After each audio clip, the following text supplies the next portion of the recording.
All right, how's everybody doing? This is Inside the Vibe. I'm here with Paul G. Yes, sir. Talk to the people, introduce yourself, let them know what you got going on. Yes, sir. My name is Paul G. 2 E's, not just the letter, man. I'm tired of that. I'm tired of people saying G. It's Paul G. Okay, let's just make that correct. No, I'm just messing. It's not that deep, but kind of is. Anyway, just playing. But yo, folks, I'm an actor, artist, host, MC, a producer. I produce events. I'm a doer, you know. So we like to do things and do them well for a cause, for a purpose, to influence and inspire.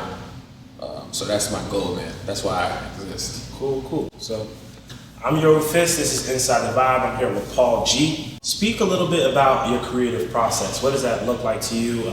If you have one, if you don't have one, just speak to our viewers. What does that look like for you on a regular basis? So for me, man, it depends on what I'm creating. So if I'm creating a song, it really goes off of what I'm inspired by. If I have words already, like with me and Double A, like I would write the song first without a beat. Is Double A the label? Double A is one of my main producers. My main producer. He mixes and half masters my stuff. He helps me with the admin stuff, the submissions, the sync stuff. Like he is like Kim Possible to Wade like type stuff. You know what I'm saying? Like, you know what I'm saying? Like if he's not existing, I don't exist with music as well. Like he is the core of why I keep going, because he really keeps me up. Shout out to Double A. Shout out to Double A. For sure. But yeah, so if not me writing a song first, I'll write the song first and he'll produce it, or we'll both produce it together. Or I'll get the beat and I'll go off of a word. Gotcha. Right? But lately I've been working with my bro Kev Cartier. We've been working on some very great music. Probably not supposed to say this, but we wrote a couple songs for New Edition. We're writing some songs for Rock Nation, like a 14-pack. Shout out to Stanley as well. And we've just been writing songs. So Stanley has been sending beats over, and we just been writing to them. Sometimes I'll just mumble reference for flows and ideas, and then I'll just leave the booth and write down the words that come to my head. Like I'll talk to God, like, yo, God, give me some words. I need something. Like, you know what I'm saying? Like I need something. I need some words, and he'll like give me the words, and I'll just sit there and just write. Pause, play, and then Ammo, he'll come and reference some stuff for us, and then I'll write the words to that, and I'll sing it, and then we send it in. So we have a big 2023 coming up, and but yeah, that's my process, man. It really is. It varies depending on the situation. So I know you said that you speak with God, and it kind of helps in your creative process. So and I think it's interesting because some of the biggest acts we've ever seen start in the church. Yeah, and you can kind of hear that in a lot of these musicians' music. There's a spiritual element that they have a way of infusing their walks, their tribulations, their challenges in the music, and that's kind of why we connect with them, even though we may have never lived the life that they're preaching to us. For sure. So, God, it's a faith, and in walking in that faith, there's a lot of things that are seen and unseen. Yeah. Can you speak to your creative process in terms of, would it be the same if you didn't have the success you have had? And also on top of that, would your creative process, is it the same depending on if people are around you, if people are part of that process? Do you put in the same hours? Do you work the same way when you're alone versus when you're not alone? I mean, that's a great question, bro, because it really depends. Like I used to, before this year, I used to be like a little weird about who was behind me in the studio, or who was sitting on the couch over there, who was it. Now I'm so locked in, like I'm so tapped into the creative process that it could be 20 people in the studio. I don't care who is behind me. I'm writing a song, referencing it. I'm not embarrassed. I'm not nervous, insecure. You could be behind me. It doesn't matter. Reason why is because I got more confident with my writing and stuff of that sort. So you could be sitting behind me. I'm going to reference the song and make the song good, because I'm not worried about if the song's gonna be good. I know that if I'm putting my heart in it, if God give me the words, if He give me the flow, if He give me the melodies, that it's gonna come out how it should. So it doesn't matter who's around me. But I used to be a little insecure about it. But I will say, when I'm by myself, it's quicker because there's less distractions, less people on their phones, less noise in the background, less convos. When it's just me locking in, the best stuff has come out. Like the best stuff has come out when it's just me.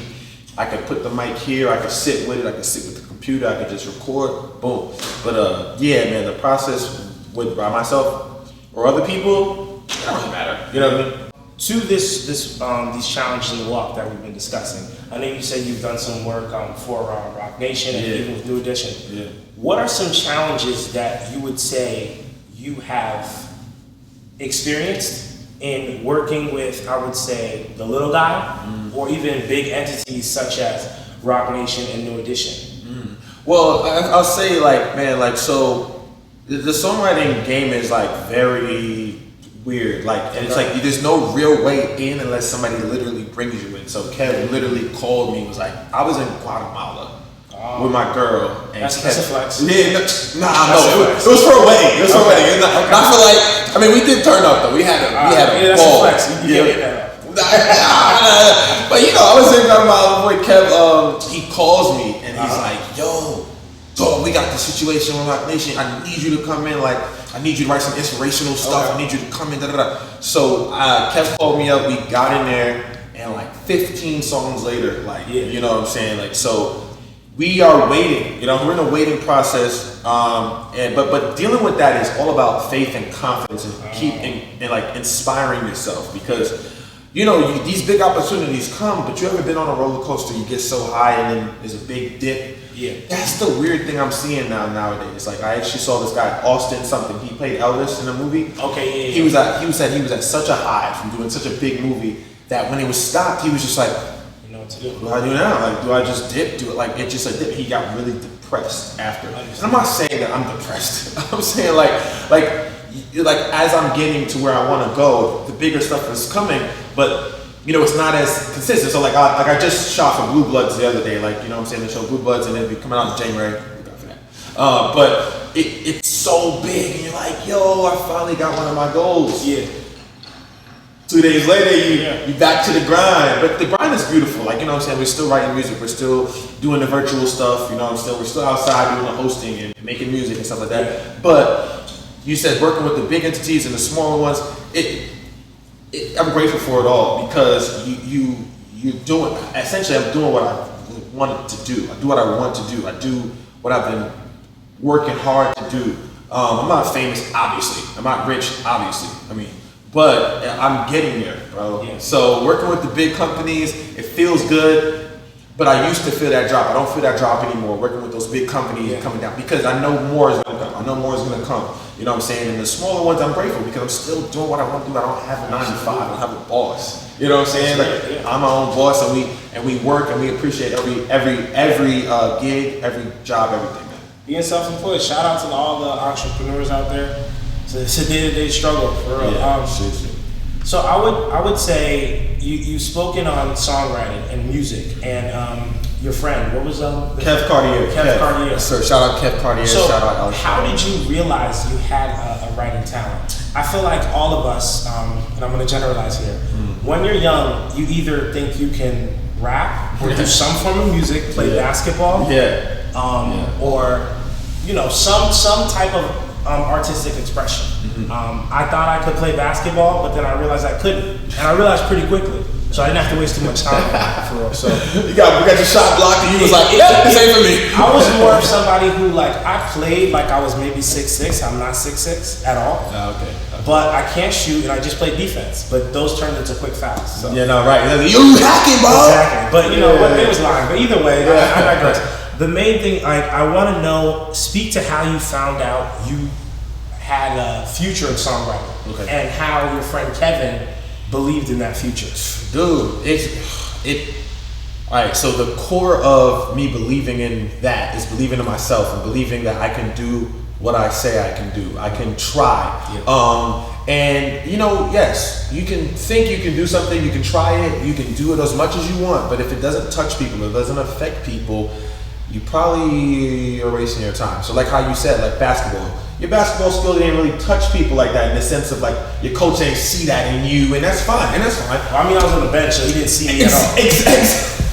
Exactly. So I realized was what was touching people, what was making people feel something. So the music, I realized I was writing songs that I felt was right. I was writing songs and making lyrics that were translating to people. Like younger people were like, yo, I feel that. I'm inspired by that. And it was inspiring me in the process. So that was the core of it. I realized this is what affected people. This is what made people feel something. From there, I did my own sound. I made my own music. I wasn't making Christian music or gospel music. I wasn't making secular. I was making songs that was true to me. I was making songs. Your story. My story. That's it. And so when I realized that was affecting people, that moved Kev to go, yo, P, this is perfect for you. I need you to come in. Arc Nation's asking for this. My dude, just Stanley's asking for this. I need you to do this. The reason why I say that is because that's how I got into it. Doing what I felt was right. That's how I got into songwriting, because I was always asking, I'm like, yo, how do I get into songwriting? Because I can write my own songs. How do I get into it? And so doing me allowed Kev to call and allow him to get me into that game. So doing what I felt was right, what I felt moved people, how I felt inspired people, helped me get anywhere. So you can ask me how I got into this, how I got into that, how I did this. Doing what I felt was right, being true to myself is how I got there. Okay, so Kev, what was the first song I would say the first song that made you believe you could do it, or maybe even the first project, and then did Kevin see the same thing you saw, or was it at another project? Did you guys have that light bulb moment at the same time, or was it at different parts of the journey? Me and Kevin, we college bros. Like I met Kev in college. We both from Brooklyn. So, mad love, never been a weirdo, you know what I'm saying, it's till this day. So, we about now I think about it, we're about 8 years in, that's my bro. So the first project that made me realize, I literally called it the trial run. With Double A. He's been with me for years. That was the name of the project? Yeah, the trial run. It's really called the trial run EP.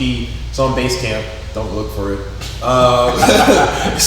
It's just showing people that we can do it. And I literally was in a point in my life where people would laugh at my name in meetings. Like if people would be like, "Who should we have to do this event?" And like Najee would bring up my name, there was literally laughs, like jokes, right? So that lit a fire in me, and so we were like, we're gonna show people we can make this music. Like I started thinking about harmonies and stuff. I was in a choir, started thinking about lyrics and what I want to write about. And so the trial run EP was showing people that we can do it. That I can make music. I can put out a song, an original song, and not a cover like Compliments. I put a cover out, so I my first release. But we showed people that we could do it. So trial run EP, and that just kind of snowball effect into all the other projects. But it was Double A from the beginning. It's Double A right now. Even though I'm working with other producers for writing, me and Double A are still planning on this next album for next year and things of that sort. So the trial run EP really set the pace for me. It was for me to believe in myself. And then Game Face just set it off. Game Face set it off, man. And so from that Game Face inspirational, true talk, music, Kevin knew I was putting that stuff out for years. So he was like, yo, this is perfect for you. I used to second guess my choices, right? And that was never okay, right? So then I watched this interview, because I'm always doing research on how to get better with auditioning and better with everything. I'm trying to get better. So I like YouTube that stuff. I'm a nerd about things, right? So I watched Nicolas Cage interview, and he was like, the biggest thing I've ever done was showing the casting director or showing the fans me, right? And bringing me to the table, because that's what's different. That's what sells people. Not doing what people think, not doing what I think people like, but doing me. And so my biggest change was doing me, making sure that my words sound like me, that my vocals sound like me, that my acting choices are me, that I'm not trying to be someone that the casting director likes or that the listeners like. I'm being me. I'm giving you authentically my thoughts, my voice, my sound, because that's the only thing I have, right? I don't have, I can't bank on somebody else's look or somebody else's sound or somebody else's choices. Can't control it. I can't control that, right? I can control me. I can control my output. I can control what I send out to the world. And that's my goal, man. My goal has been that forever now. When I realized that was important, that's when I started doing a lot better for myself. You know what I'm saying? Because I realized my choices, who I am, is what essentially is what people would like, not trying to be somebody. So that was my biggest change, realizing that giving me is the most important thing in music, in acting, in hosting. I would really know who likes me. If I'm not putting myself out there, if I'm not confident or making my stamp or creating my original vibe, I wouldn't know who likes me. I would just be going off of a trend, and trends die. I thank you. Thank you for coming out, having this conversation, man. I know it's a trip from New York. Appreciate you getting a good insight of how you create and what things are important to you. And definitely we'll be on the lookout for your future projects. Drop the link in the video. People come check out my guy Paul G. Yes, sir. And I'm Yoru Fitz. That's Paul G. Yes, sir, Yoru. And this is Inside the Vibe.